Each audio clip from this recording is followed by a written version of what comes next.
You don't need to drive the third generation VW Touareg to actually like it. It's appealing in every way, both inside and out.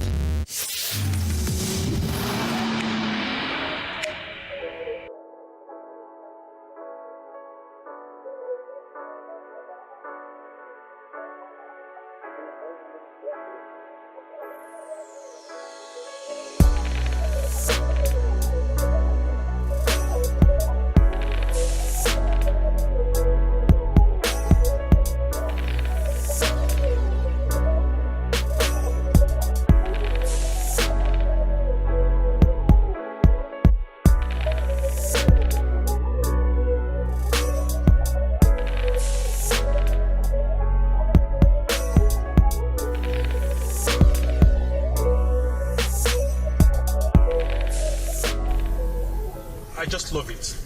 The VW Touareg. To me, it's more than a brand.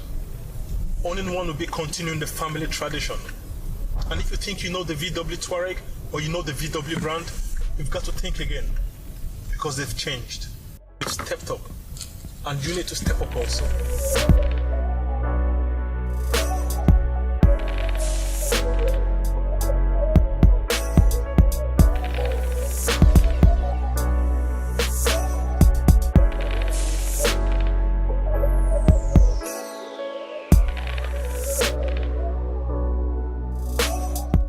Before we get inside, let's talk about the exterior. Now, I really love the big grille in front of the car. Most people will approach it with a mixed feeling, but for me, I say it's a hit, and I'll give them a thumbs up for that, because it really puts the presence, put that wide stance outside looking at the car. Mind you, this car competes with the likes of the GLE and the X5 here, so bear that in mind while we carry out this review, so you can actually put things into perspective while we talk about the VW Touareg.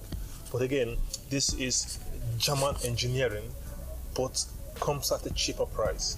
Think about that. I'll be telling you about lots of technological features that are embedded right in this car that will blow your mind away. I'm thrilled, really. Thrilled about it. Awesome job, VW.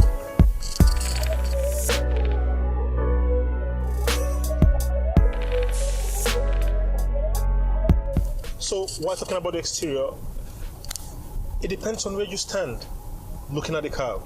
If you look at it from the front, you would actually see the VW.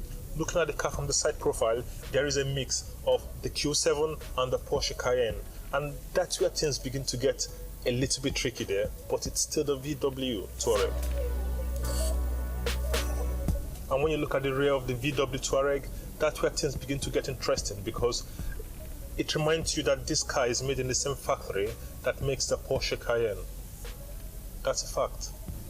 With the slender rear LED lights that looks awesome at night, and again you need to see them when the indicator comes on. They're lovely, and also they're fascinating. It blows my mind there. I think that's my best part on the car, on the exterior though.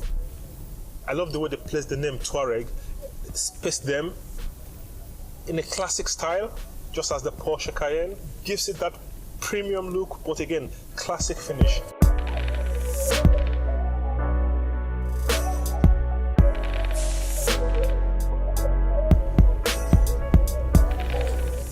You can see how smooth and subtle the car drives. It drives like a charm. I'm really pleased to be in this VW Touareg, because I feel like I'm in a Range Rover Vogue, or I'm in a GLE, in the Mercedes GLE, with how subtle it absorbs every roughness on the road. I'm now on the Corniche Road, and it's about 9 minutes after 9 on a Saturday morning. We have less traffic here today, but again, the traffic assist is always there to help me in conditions where I need it, whereby we have features as the start-stop feature, whereby the car turns off the engine while you come to a stop, and also we have the anti-collision alert. If I'm approaching a car and distracted, as many drivers do,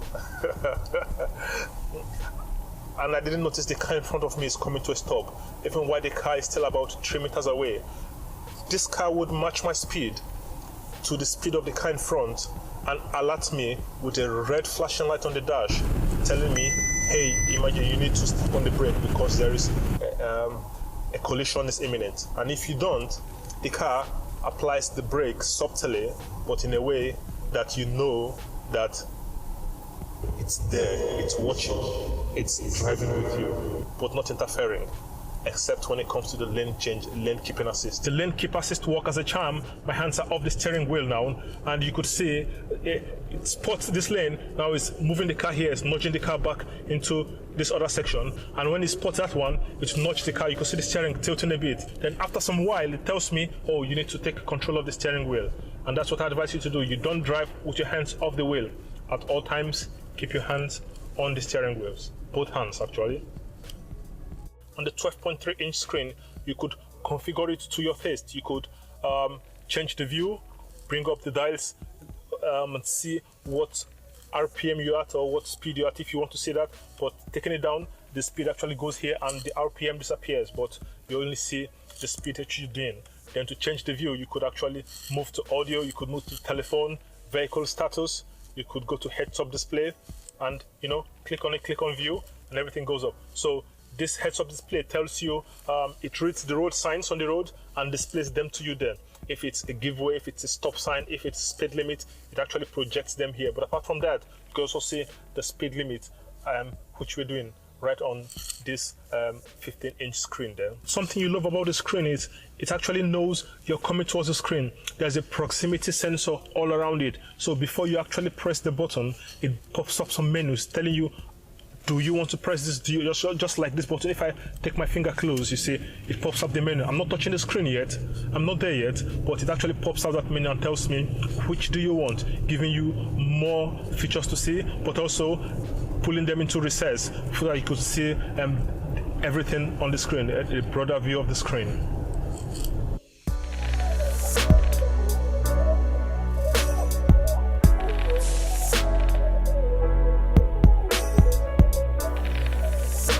Back to the driving mode, press the menu button right on this knob right here, brings up normal, brings up sport, individual, then off-road and snow. Of course, you could see graphical representation there on the screen, the mode which you choose to drive on. And for your individual, only on this mode can you tweak what you want to come up. You want your air conditioning normal or aggressive or echo while you're driving sport mode. You can adjust your lighting, also lighting system, you could adjust that. You could adjust the engine and transmission to normal or sport or echo, if you're driving an individual. So all this, you have options to tweak and choose how you want the car to perform while you're doing all this. And you also have steering, either sport or normal. Those are the two options you have for your steering while you're on individual mode. So that's it. We go up from individual mode now, and let's drive in normal. Been driving on echo for a long while, trying to save the climate. So we're on echo right now, and let's head to Catara. So of course you can see you have this 15.1-inch screen right here, and you have this 12-inch screen here, 12.3. This is the biggest you can get on any SUV currently, yeah?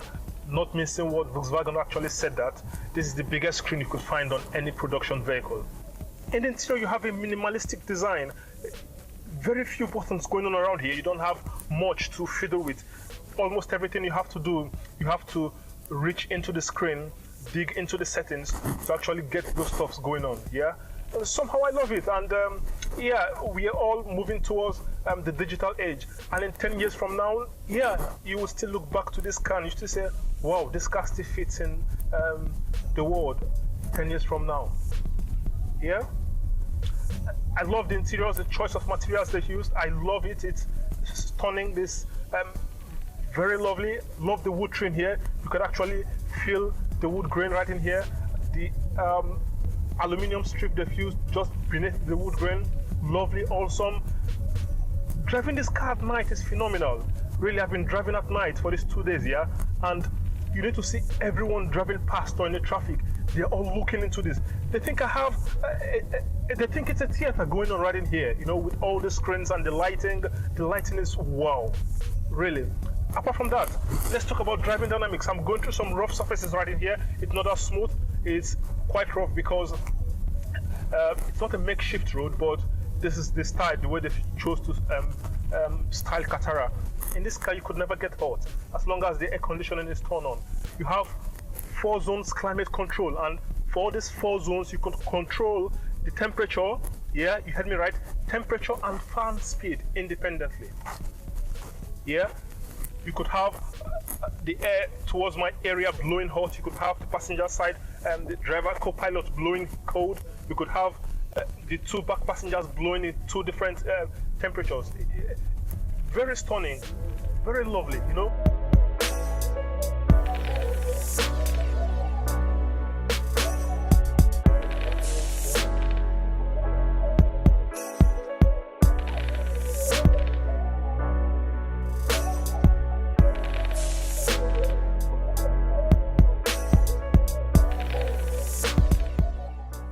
Knowing that this is a 5-seater, there is a ton of space in the cargo area. You have 810 liters, and you could expand that to 1,800 millimeters by folding down the rear seat. Oh, not forgetting the panoramic roof.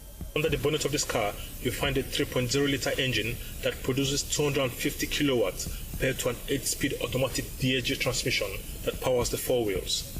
Bearing in mind that the Touareg is a full-size SUV, the car is still very composed on the road. You have very minimal body rolls while you're taking corners, and the steering feels very direct, especially if you're driving in sport mode.